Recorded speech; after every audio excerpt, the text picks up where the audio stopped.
The storm in November 2021 caused substantial damage to our woodlands and defining trees.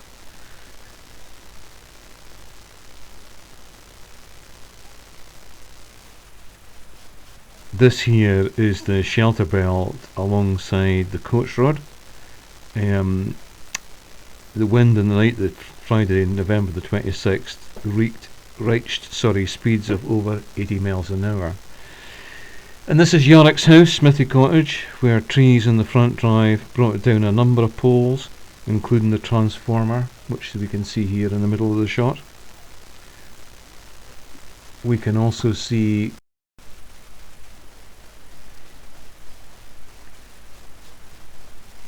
the wires are lying across the road. The power to 5 cottages has been off for the last 6 days.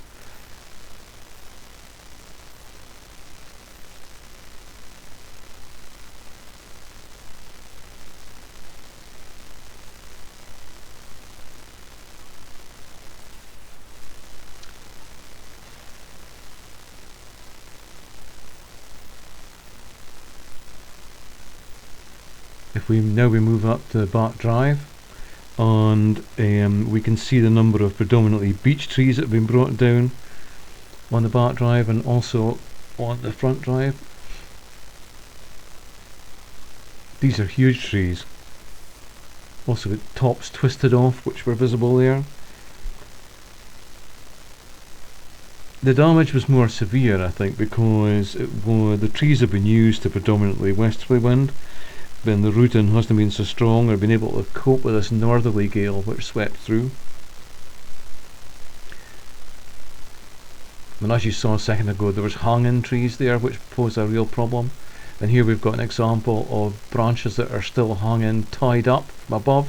So it's a good point, anyone that's visiting in the coming weeks, be very careful, because there could still be hanging branches in places.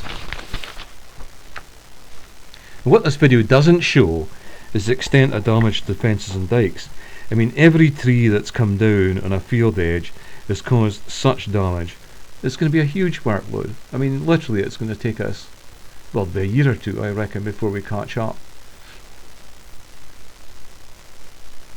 I think what's going to happen is in the bigger areas, we'll get a contractor in with a machine to help us out, because it's just, yeah, it's too much. This is interesting here that, all these limbs come off round about the tree house and not one touched it. I mean, it's unbelievable.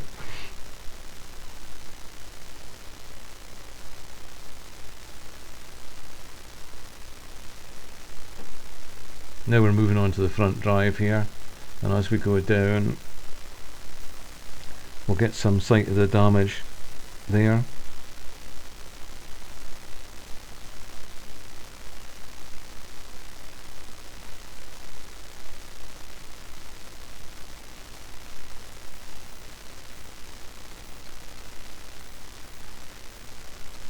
And what to look out for in a second as we're going round the corner here is that the root plates have torn the tar up with them as they tipped over. I think we can see just the bottom of the screen, and certainly in a second. At the corner there's chunks of the road have gone.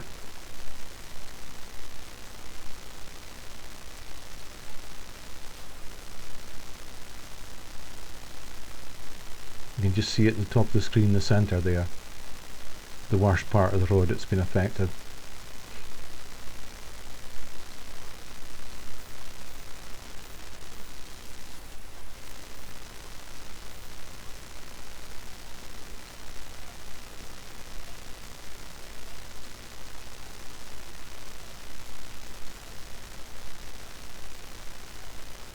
And here we have Chris and Yorick have made a start.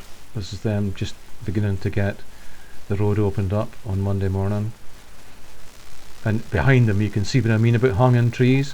Those two huge trees were hanging on others across the road. We had to get a winch on the digger to take them down. We're back again to the transformer.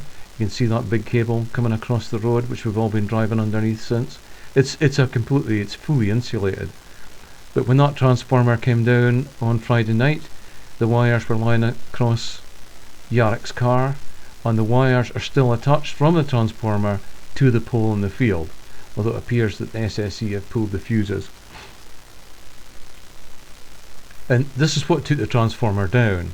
Those trees that we saw there just a second ago pulled that insulated cable and pulled the transformer pole over.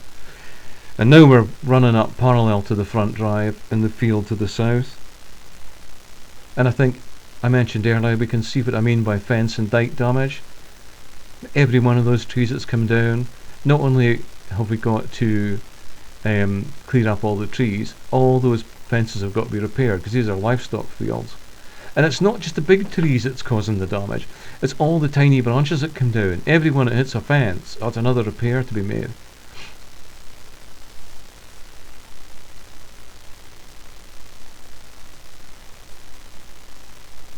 From my point of view, this is the worst storm I can remember since the storm of 1983 in Aberdeenshire, when we lost 2 dairy roofs and 2 other buildings were roofs torn away, and we were forced to sell 2 dairy herds because we couldn't carry on.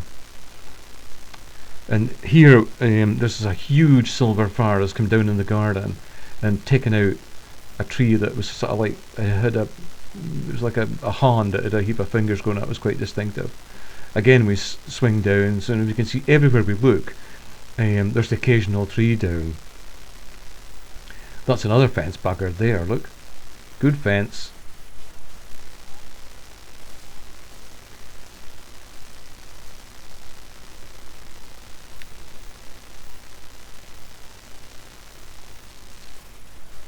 And now we're in Millies Wood, where we can see here the wind has just absolutely torn a swathe right through it.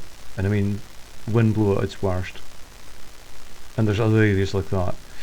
Now we're swinging along to, this is the path leading up through the Bluebell Woods, up to the tower.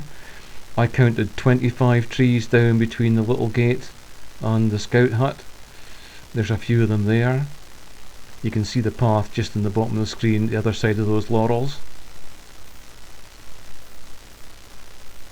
What's interesting and slightly annoying is that the scabby scout hut was never touched. Trees down either side of it, and the scout hut is fine. Dibby dibby doo.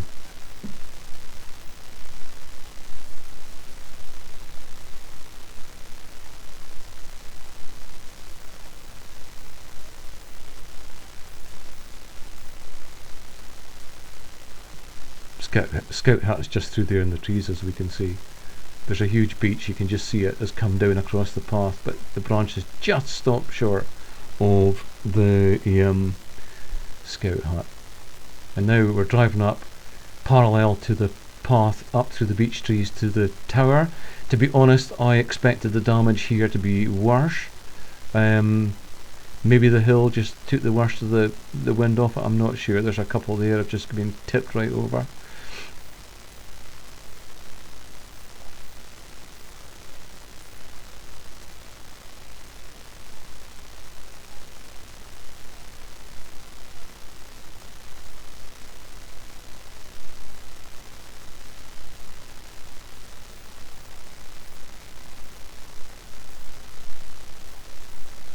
Right at the top of the North Hill now, as we call it. And then we'll move on to the larch plantation. The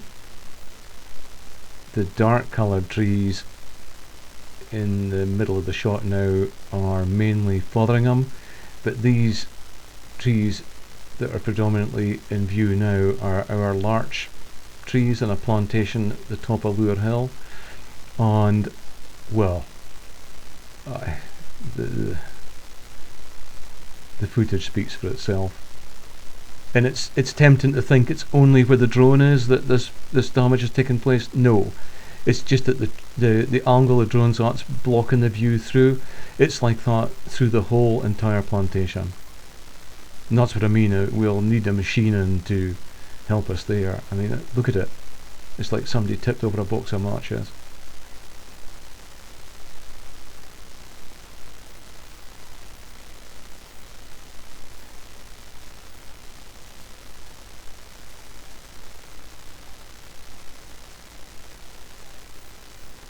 And those are just the big areas. I mean, everywhere there's single trees down. I mean, and other plantations have been ruined too. Here's our this is on our southern boundary with Fotheringham, going up the side of the so-called Bobby's Road. And this strip has just been, well, there's bits of it as we've travelled down. We'll just approach that in a second. They're more or less been completely annihilated. And as I say, the strip of trees up at Kingsmuir, the trees at the guide camp, the trees at Leidenford Road End, they all have a similar story to tell, I'm afraid to say. So, there we go. The storm of 2021. Certainly one I won't forget in a hurry.